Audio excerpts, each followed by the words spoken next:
Qu'est-ce qui peut bien nous pousser à faire des choses insensées? D'où nous viennent toutes ces idées farfelues? Mais qu'est-ce que la folie, au juste? Et qu'est-ce que la normalité? Quand on traite quelqu'un de fou, on veut dire en réalité que cette personne est différente, qu'elle ne fonctionne pas comme les autres, qu'elle est imprévisible, et donc qu'on ne peut pas la prendre au sérieux. Quand quelque chose nous échappe, nous le rangeons vite dans un tiroir pour nous en préserver. Donc je pense que la norme en tant que telle, elle n'existe pas. C'est un concept qu'on a inventé, qu'on a construit parce qu'on en a besoin pour interagir socialement tous ensemble. Si la norme n'est qu'une invention, alors personne n'est fou, non? À moins que nous le soyons toutes et tous un peu.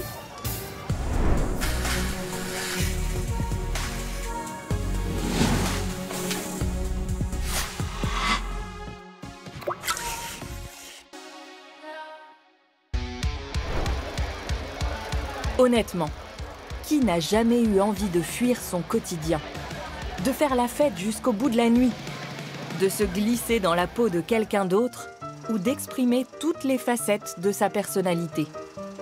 Et qui ne s'est jamais monté la tête pour pas grand-chose au point de devenir complètement parano? Qu'est-ce qui relève de la folie, au sens psychiatrique du terme?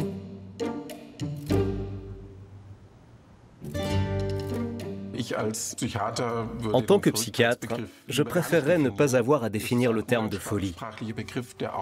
Il s'agit d'un mot du langage courant qui, il faut bien le dire, a une connotation péjorative. En réalité, la folie englobe des troubles divers et variés.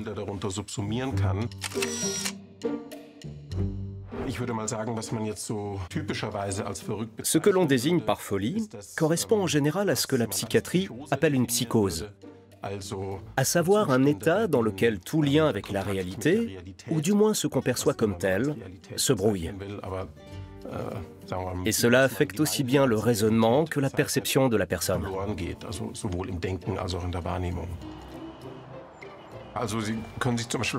Imaginez par exemple que vous êtes à un feu rouge un matin et que vous regardez passer des voitures de différentes couleurs. Soudain, vous voyez défiler 5 véhicules rouges à la suite. La plupart des gens se diraient « Eh bien, c'est le hasard. Après tout, ça peut arriver. » Mais une personne atteinte d'un trouble psychique aurait tendance à se dire « Tiens, bizarre, 5 voitures rouges d'affilée. C'est quand même peu probable. Ça me paraît bien étrange. Et si on cherchait à m'envoyer un signe ou un message codé ?» En cas de psychose, généralement associée à une schizophrénie, le cerveau perçoit certaines coïncidences comme l'œuvre d'une force supérieure ou d'une présence invisible. La schizophrénie se traduit avant tout par un sentiment d'insécurité lié à son propre moi. Par exemple, lorsque vous vous dites « je suis en train de donner une interview », vous savez pertinemment qui est le jeu en question. Pour une personne schizophrène, en revanche, c'est loin d'être aussi évident. Celle-ci commence à douter d'elle-même, de son environnement, et à s'inquiéter du moindre bruit qu'elle percevra dans la pièce. Elle se demandera pourquoi vous êtes là, debout devant elle, une feuille à la main. Peut-être essayez-vous de lui transmettre un message. Elle pourrait aussi se demander pourquoi le cadreur a une main dans la poche.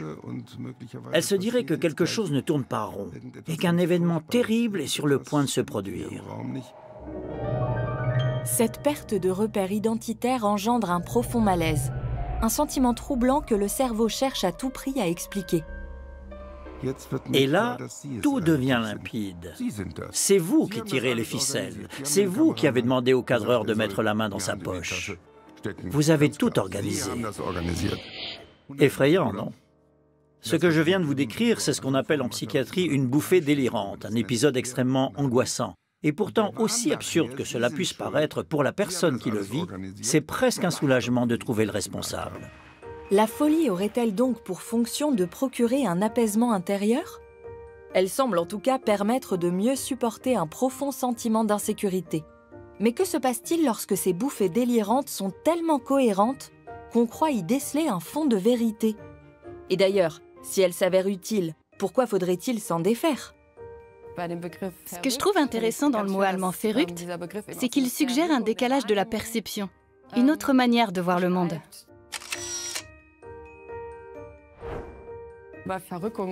Et ce mot évoque aussi un écart par rapport à la norme, une marginalisation sociale. Lors de mon dernier épisode délirant, j'ai développé une peur obsessionnelle des nazis. Je pense que c'était lié au score élevé que l'AfD venait tout juste de réaliser aux élections. Mais c'était une peur totalement disproportionnée, sans commune mesure avec un simple sentiment d'inquiétude face à la montée de l'extrême droite.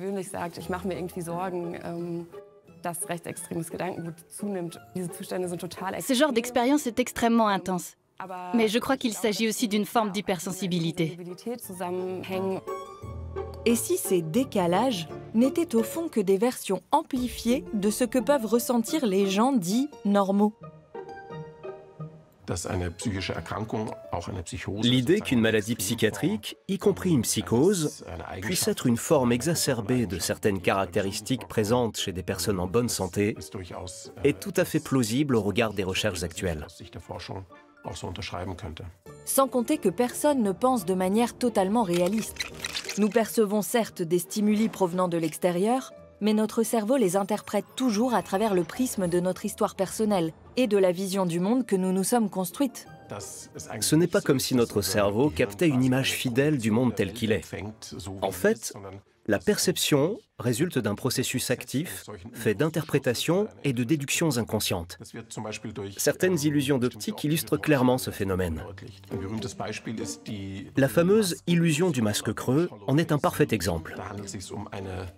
Il s'agit d'un masque en rotation dont on est censé d'abord voir l'extérieur, puis l'intérieur. Logiquement, on s'attend à découvrir à l'arrière du masque un visage concave, tourné vers l'intérieur.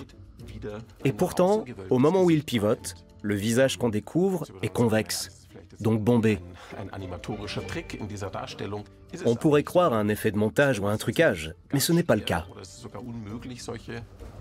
Cette illusion révèle à quel point notre perception est influencée par notre vision du monde et par les attentes que notre cerveau a intégrées, sans que nous en ayons conscience.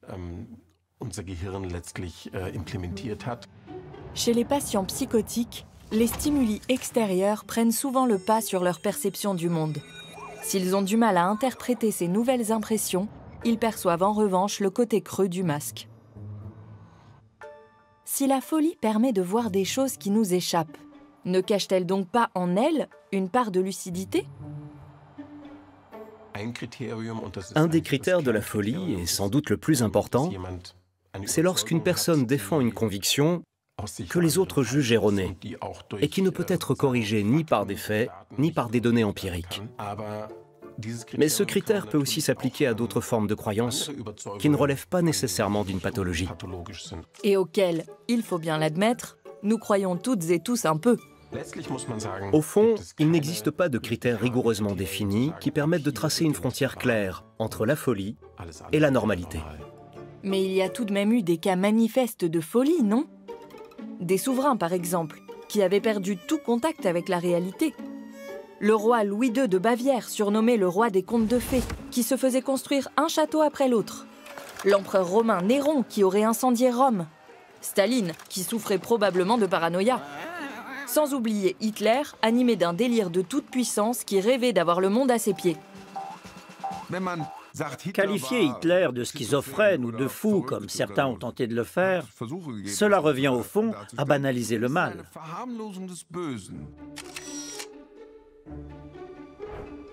Les diagnostics à distance ne sont pas autorisés. L'Association américaine de psychiatrie impose une règle stricte. On ne peut poser un diagnostic que sur une personne que l'on a soi-même examinée. Autant d'énigmes jamais élucidées dans l'histoire. Et bien sûr, tous les fous ne rêvent pas forcément de dominer le monde. Mais certains troubles mentaux se traduisent bel et bien par une surestimation de soi. Lors d'un épisode maniaque, on observe chez le patient une modification des émotions et des pensées. On parle alors généralement de mégalomanie, qui s'accompagne de comportements que les personnes concernées qualifient elles-mêmes par la suite de décalés. La manie se caractérise par une bonne humeur exacerbée et constitue un symptôme typique du trouble bipolaire. Mais à partir de quand peut-on vraiment diagnostiquer un trouble ou une maladie ? Aristote disait déjà, le but d'un diagnostic, c'est uniquement de soigner les personnes en souffrance. Mais que se passe-t-il lorsque ce n'est pas le patient lui-même qui souffre, mais plutôt son entourage ? Lors d'un épisode maniaque, le patient n'a absolument pas le sentiment de souffrir. Si on lui dit « vous souffrez d'une phase maniaque », il vous répondra « mais enfin docteur, retournez donc étudier, vous n'y connaissez rien à la psychiatrie. Moi, à souffrir, je ne me suis jamais senti aussi bien de toute ma vie. Je suis allé hier en taxi à Hambourg, j'ai pris mon petit déjeuner sur place, ça m'a coûté plusieurs centaines d'euros. Mais ça en valait la peine. De toute façon, je gagne énormément d'argent et la semaine prochaine, je serai millionnaire. » Le patient est en pleine euphorie. On pourrait donc se demander où est la souffrance dans tout ça. Eh bien, quand cette phase prend fin, et malheureusement ou heureusement, ce n'est qu'une phase, le patient est ruiné. Il a pris le taxi pour Hambourg à plusieurs reprises. Il a mis sa famille en péril. Dans son euphorie, il a peut-être eu des aventures extra-conjugales. Il a insulté des amis. Il s'est ridiculisé en public. Il a peut-être même traversé le village tout nu. Autrement dit, la phase elle-même n'est pas perçue comme douloureuse sur le moment. Mais le patient souffre ensuite des conséquences de cet épisode. Ce qui compte dans le diagnostic des maladies psychiatriques, c'est plutôt de savoir si une personne souffre, et non pas si elle est atteinte de folie ou si elle a un comportement normal.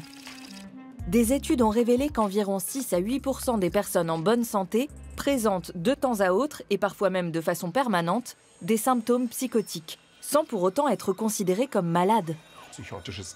La pensée psychotique ne se manifeste pas exclusivement dans des états pathologiques clairement définis. Il existe aussi de nombreuses personnes en bonne santé qui perçoivent parfois des choses que d'autres ne remarquent pas, qui entendent des voix ou qui ont des idées ou des représentations bizarres que d'autres ne partagent pas, sans qu'on leur attribue pour autant un diagnostic de schizophrénie. Quand j'ai commencé à exercer, j'ai travaillé dans un foyer et j'ai eu une patiente schizophrène qui entendait une voix tous les après-midi. Il s'agissait de la voix d'une de ses enseignantes décédées. J'ai constaté qu'elle suivait un traitement assez léger et je lui ai dit « Nous allons augmenter un peu la dose pour faire disparaître cette voix. » 3 semaines plus tard, je suis repassé la voir, elle était hors d'elle. Je lui ai alors demandé pourquoi elle était tellement en colère et elle m'a répondu « La voix a disparu. » Je lui ai rétorqué « Mais c'était bien le but, non ?» Elle m'a répondu « Mais pas du tout. Cette voix était très agréable. Je l'entendais tous les après-midi et vous l'avez fait disparaître. C'est pas sympa. » C'est là que je me suis demandé pourquoi j'étais devenu psychiatre. Sûrement pas pour rendre les gens malheureux. Cette patiente tenait à entendre cette voix. Alors j'ai réduit son traitement. La voix a fini par revenir et je suis redevenu le gentil docteur. Il s'agit là d'un point important. Le but d'un traitement doit être déterminé par le patient, pas par le médecin. En définitive, la folie n'est qu'une question de point de vue. Tout ce qui semble décalé n'a pas forcément besoin d'être soigné. Et d'ailleurs, l'état normal ne serait-il pas un simple cliché ? Si je prends le concept d'une chaise, eh bien on a tous dans l'esprit un stéréotype, une bête chaise, la chaise de bistrot avec 4 pieds, un dossier, la chaise standard. Donc quand on dit le mot chaise, à quel moment ça arrête d'être une chaise? Une chaise avec un tout petit dossier, est-ce que c'est une chaise? Une chaise avec des petits accoudoirs, est-ce que c'est une chaise? Une chaise à 3 pieds, est-ce que c'est une chaise? Et donc finalement, on a chacun des singularités, comme autant de chaises finalement, qui font que on est tous différents, mais on est tous plus ou moins proches d'un modèle, c'est-à-dire que il y a des variabilités autour d'une norme qui est une norme tout à fait arbitraire. Les normes facilitent certes notre quotidien, mais elles sont souvent loin de refléter la réalité. Heureusement, nous réussissons toujours, d'une manière ou d'une autre, à nous en affranchir. Autrement, certains chefs-d'œuvre du design n'auraient probablement jamais vu le jour. Le concept de neurodiversité remet en question l'idée même que certaines particularités soient considérées comme des maladies ou des troubles. Il les entrevoit plutôt comme une expression naturelle de la diversité humaine, en particulier lorsqu'il s'agit de troubles neurodéveloppementaux. La différence entre un trouble neurodéveloppemental et une maladie psychiatrique, c'est que la maladie psychiatrique, on l'acquiert comme on se casse une jambe finalement. Donc on l'acquiert en fonction des événements de vie, des situations qu'on traverse, etc. Et donc ça peut se guérir. Alors c'est plus ou moins facile, c'est plus ou moins difficile, ce sont souvent des grandes souffrances, mais c'est quelque chose qui peut se traiter. Alors qu'un trouble neurodéveloppemental, on vient au monde avec et on le garde toute sa vie. Donc ça ne se guérit pas. Il fait donc partie intégrante de la normalité des personnes concernées. Jusque dans les années 1970, les médecins ne faisaient guère la distinction entre schizophrénie, une maladie psychiatrique, et autisme, un trouble neurodéveloppemental. La spécificité des personnes autistes réside essentiellement dans leur manière différente de traiter les stimuli sensoriels, ce qui les conduit à se focaliser exclusivement sur certains centres d'intérêt et à rencontrer des difficultés dans leurs interactions sociales. Un autiste, finalement, ne va pas savoir sélectionner ce qui est pertinent dans le moment où il se trouve, ça va être tout sur le même plan. Donc un peu comme une guirlande de Noël avec des grosses ampoules. Il y a une ampoule là, une ampoule là, une ampoule là. Tout est sur le même plan. Je ne sais pas laquelle je dois regarder, je ne sais pas laquelle je dois choisir. Et comme je ne sais pas laquelle je dois choisir, finalement, c'est source de beaucoup d'anxiété. Les personnes autistes ont besoin de repères. Un peu comme si ma guirlande, au lieu de la mettre finalement à l'horizontale, je la tourne et ça donne un chemin de lumière où la personne dans le spectre autistique n'a plus qu'à aller d'une ampoule à une autre ampoule. Depuis que les critères diagnostiques ont été affinés au cours des dernières décennies, le nombre de diagnostics n'a cessé d'augmenter. Aujourd'hui, personne ne traiterait une personne autiste de folle. La dynamique portée par la neurodiversité a d'ailleurs joué un rôle déterminant. Apparue au milieu des années 1990, sous l'impulsion de personnes directement concernées, elle vise notamment à lutter contre les discriminations et à favoriser l'insertion professionnelle. Elle a aussi permis aux intéressés d'avoir une perception plus positive d'eux-mêmes. Pour moi, le mouvement de la neurodiversité, il est fondamental pour prendre en compte les différences de chacun, pour ouvrir l'esprit, pour être plus tolérant, pour accepter chacun tel qu'on est. Il ne faut pas non plus s'enfermer dans ce mouvement-là. En effet, si selon la logique de ce mouvement, plus personne n'est considéré comme malade et qu'il n'existe plus de diagnostic en ce sens, alors le droit à un accompagnement spécifique disparaîtra lui aussi. Et ce sont les patients les plus lourdement touchés qui en subiront les conséquences. Cela dit, nous accueillons aujourd'hui bien mieux qu'autrefois tous les écarts à la norme. Pendant des siècles, les personnes jugées différentes ont été persécutées, enfermées ou exhibées dans des foires. Ce n'est qu'au XIXe siècle que la psychiatrie a commencé à devenir une discipline médicale à part entière. Mais cette avancée n'a pas empêché de nouvelles dérives. Sous le régime nazi, des centaines de milliers de personnes atteintes de troubles mentaux ont été stérilisées ou exécutées.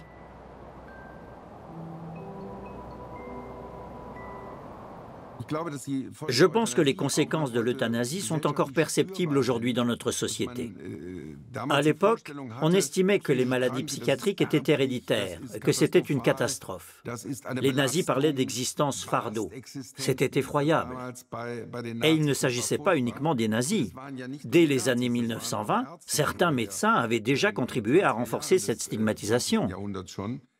Je crois que cette idée reste profondément ancrée dans notre société et que la seule manière d'y faire face, ce qui est fondamental, notamment pour les personnes atteintes de troubles psychiatriques, c'est de sensibiliser le grand public.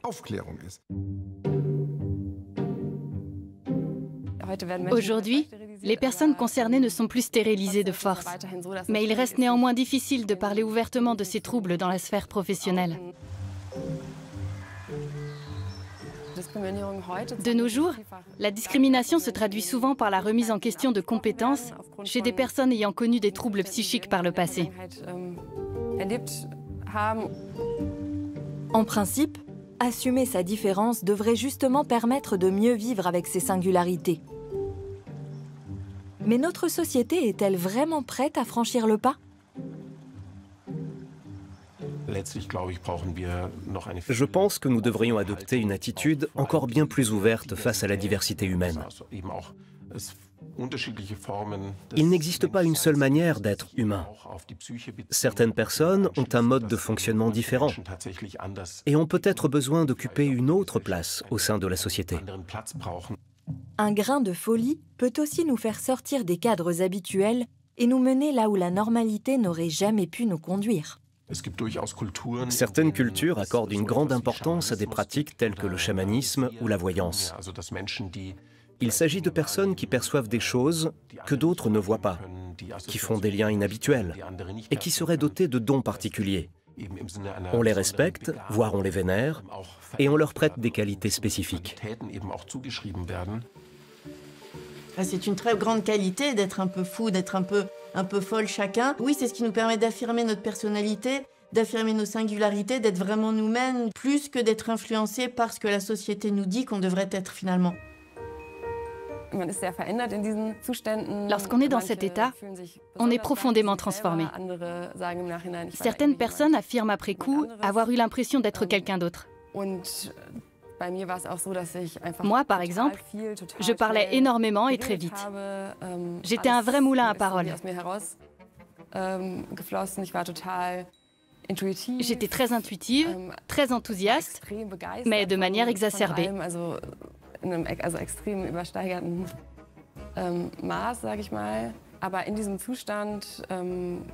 C'est là que je me suis mise à écrire énormément, à faire des rimes et tout ça à un rythme effréné.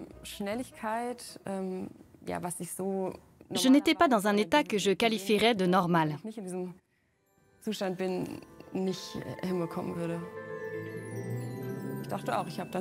Je me suis dit que j'avais une grande inspiration créative et je voulais d'ailleurs devenir écrivaine.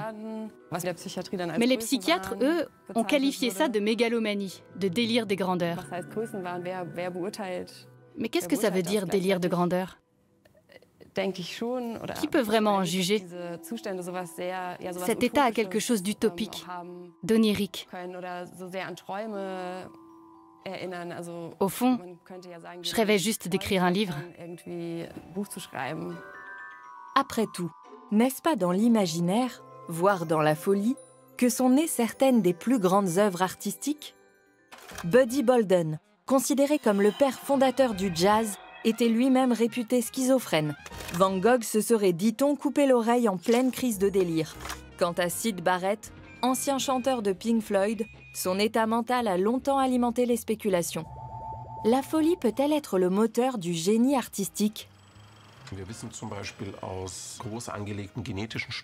On sait, grâce à de vastes études génétiques, que les scores polygéniques, à savoir les profils de risque génétique associés à la schizophrénie, sont corrélés à un certain degré de créativité, même chez des patients en bonne santé mentale. Autrement dit, les personnes présentant un score de risque plus élevé pour ce type de trouble exercent plus fréquemment des professions créatives. Il ne s'agit bien sûr que d'un indice indirect, mais cela tend à indiquer qu'il pourrait exister un lien entre une prédisposition aux troubles psychotiques et une tendance accrue à la créativité. Y aurait-il donc un fond de vérité dans le cliché du génie fou ? De nombreux écrivains, musiciens ou peintres sont déjà passés par de tels états. Mais il ne faut pas non plus les idéaliser, parce que pendant les phases aiguës, beaucoup de choses ne fonctionnent plus. Une psychose aiguë entrave davantage la création qu'elle ne la stimule. Et pourtant, sur le fil ténu qui sépare le génie de la folie, certaines facultés hors normes sont souvent prises à tort pour des troubles. Si on ne regarde pas précisément les critères diagnostiques, on peut rapidement se tromper. C'est-à-dire que si là, je regarde par la fenêtre, on peut dire ça, c'est un signe d'inattention. Et on va oublier de regarder que peut-être c'est quelque chose qui me permet de me concentrer plus efficacement. On peut avoir des signes qui laissent penser que c'est un trouble de l'attention, alors que c'est l'efficacité spécifique de la personne au potentiel. Certains spécialistes estiment que chez 25 à 50% des personnes à haut potentiel, un trouble du neurodéveloppement de type TDAH aurait été diagnostiqué à tort. Pourtant, le haut potentiel intellectuel n'a rien d'un trouble, bien au contraire, non? Depuis quand est-on dérangé lorsqu'on est doté d'une pensée rapide, complexe et créative, ainsi que d'une intelligence émotionnelle, sociale et intuitive hors du commun? Ce que l'on considère comme un handicap ou au contraire comme une aptitude dépend souvent du diagnostic posé. Mais celui-ci peut évoluer au gré des avancées de la recherche scientifique. Les troubles psychiques sont parfois des formes mixtes, résultant de plusieurs tableaux cliniques qui peuvent se combiner de manière très variable. Je me souviens qu'à l'époque où j'étais encore interne, j'ai lu de vieux dossiers médicaux et je me suis dit « C'est bizarre, en psychiatrie, les diagnostics changent sans arrêt. Est-ce que les médecins ne savaient pas ce qu'ils faisaient ou bien qu'est-ce que ça veut dire ?» Et j'ai fini par comprendre que cela venait notamment du fait que les patients eux-mêmes changeaient avec le temps et que leur tableau clinique évoluait aussi. Même s'il est nécessaire de recourir à des catégories pour établir un diagnostic et proposer un traitement adapté, enfermer un patient dans une case psychiatrique revient à nier la complexité de l'individu. Il serait grand temps, en outre, d'apprendre à mieux accepter ce que l'on qualifie de folie. En thérapie, par exemple, on sait très bien que quand on a une problématique, plus on va lutter contre la problématique, plus on va la renforcer. Et tant qu'on ne l'accepte pas, on ne pourra pas avancer. Je pense que le monde peut parfois nous rendre fous. Des expériences traumatisantes peuvent conduire certaines personnes à sombrer dans la folie. Au fond, je crois que cela fait partie de la condition humaine. Chacun réagit à sa manière face aux épreuves, et certains sont plus vulnérables que d'autres. En théorie, cela peut arriver à n'importe qui. Il est important que la société apprenne à faire une place à la folie. Et il serait grand temps de se demander ce qui peut bien nous effrayer autant. Peut-être est-ce dû au fait qu'on nous tend parfois un miroir et que l'on perçoit chez les autres des choses que l'on préférerait ne pas voir. Des failles, des fragilités que l'on porte en soi, mais qu'on refuse d'admettre. Peut-être devrions-nous aussi apprendre à mieux accepter notre propre folie. La norme peut certes nous servir de repère, mais en réalité, personne n'a vraiment envie d'être totalement normal. Car soyons honnêtes, un petit brin de folie ne sert pas qu'à faire la fête. C'est parfois lui qui fait germer en nous les idées les plus lumineuses.